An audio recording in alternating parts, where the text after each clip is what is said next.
chcem povedať, že tie absurdity, ktoré sú páchané touto vládnou koalíciou, nemajú konca a kraja. Prvá absurdita bola, keď si kompletne vymysleli nejaký prečin pytliactva a na základe toho nasadili na mňa ITP prostriedky, ktoré potom chceli mediálne zneužiť proti mojej osobe, proti Smeru, ale hlavne chceli ublížiť ľuďom, ktorí sedia nevinne vo výkone väzby. V tom čase to bol Tivo Gašpar, Norbeder a ďalší a ďalší.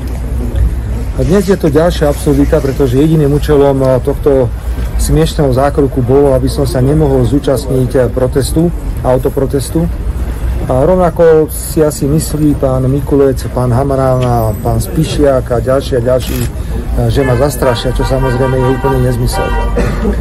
Dámy a páni, chcel by som povedať, že je absurdné, ak poslanec Národnej rady v rámci svojej práce, pretože to je moja práca, príde na aute o 6 hodine na nejaké miesto, tam auto ako nejakého hľadaného zločinca obklopí skupina policajtov, ktorí ma prinútili prestúpiť z auta do iného auta, v podstate ma zadržali fyzicky a ma odviezli na policajnú stanicu, kde som bol obvinený z trestného činu podnecovania, čo je samozrejme vymyslené od samého začiatku až do samotného konca.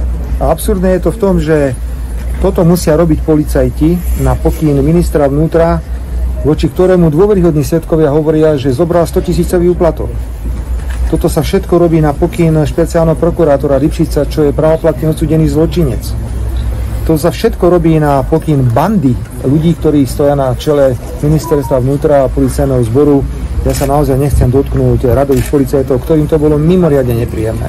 A to chcem teda naozaj povedať, títo chlapci policajti, ktorí to realizovali, hanbili sa ako psi a bolo im to mimoriadne nepríjemné, čo za špinavú robotu musia robiť, lebo im to prikázali títo páni hore. Takže takto nejako vyzerá demokracia v priamom prenose. My sme chceli ešte dnes symbolicky pred prezidentský palác postaviť pomník, ktorý sme na tento účel pripravili.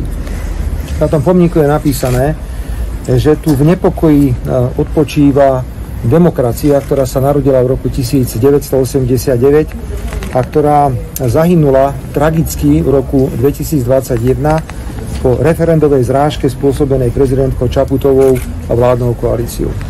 No som teraz vedavý, čo bude teraz rozprávať pani Čaputová a pán Heger. Vedia sa zastať celého sveta všetkých, ale čo budú teraz hovoriť, to naozaj neviem. Pozrite sa.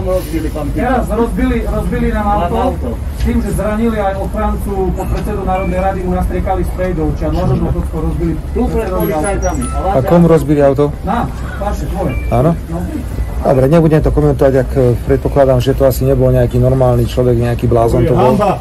Nebudem to, pretože my sme išli do pokojného stretnutia. Dobre viete, že sme vždy chceli, aby tieto stretnutia boli tak zorganizované, ako to bolo v Košiciach, ako to bolo v Rimavskej Sobote alebo 17. novembra pred Národnou radou. Nikto z nás nemá záujem vyvolávať ani napätie. Chceli sme pokojným spôsobom vyjadriť nesúhlas s tým, ako sa tu likviduje demokracia, pretože sme asi jediná krajina na svete, kde nie je možné skrátiť volebné obdobie. Sme krajina, kde v žiadnom prípade nie je možné, aby vláda nereagovala na zdražovanie. Sú tu veci, kde sú nevinní ľudia v danej situácii posielaní do väzenia. Takže, dámy a páni, ja si myslím, že to je hotová katastrofa. Polícia zrejme možno bude argumentovať tým, že ste organizovali protest. Do právnej stránky veci ja nepôjdem. Dobre? Pretože to je tak absurdné, že to absolútne nestojí za komentovanie toho, čo sa tu stalo teraz na policii. Opakujem, chlapci policajti sa mimoriadne hanbí, bolo im to nepríjemné, dokonca ešte aj tento uznesenie obvinení došlo odniekadiaľ ako hotová vec, tu na policajti len podpisovali, takže ja sa na obyčajných policajtov hnevať nemôžem, ale toto, čo dnes predstavila vládna koalícia, to je koniec demokracie na Slovensku. Pán Fico, čo bude ďalej nasledovať teraz? Čo vám povedali teraz? Čo ďalej teraz?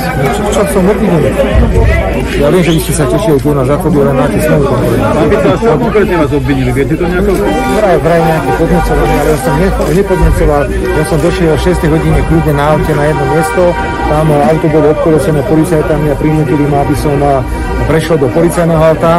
Ja som povedal, že na to nemajú právo, pretože nie je možné ma obmedziť na slobode, pokiaľ nie som prichytený v trestnom čine. My sa domnievame, že tento úkon bol ešte protiústavný, ale ja viem, pán kolega, vy ste boli rád, keď ste ma videli teraz s putami na rukách, pravda, doživotný trest, pán kolega, no, vám to hovorím, sa hanbíte, čo? Nie. No, vidíte, ale vy ste sa tak tešili, pravda, to by tak fajn bolo, ne?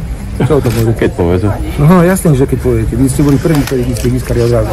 Pán Fico, môžem sa spýtať, aj za týchto okolností, čo ste teraz prežili, tak znova by ste zopakovali tú situáciu, že by ste zvolali protest. Pán kolega, my sme povedali, že nebudeme robiť verejné zhromaždenie, pokiaľ ide ľudí, pretože rešpektujeme podmienky, ktoré sú nastavené.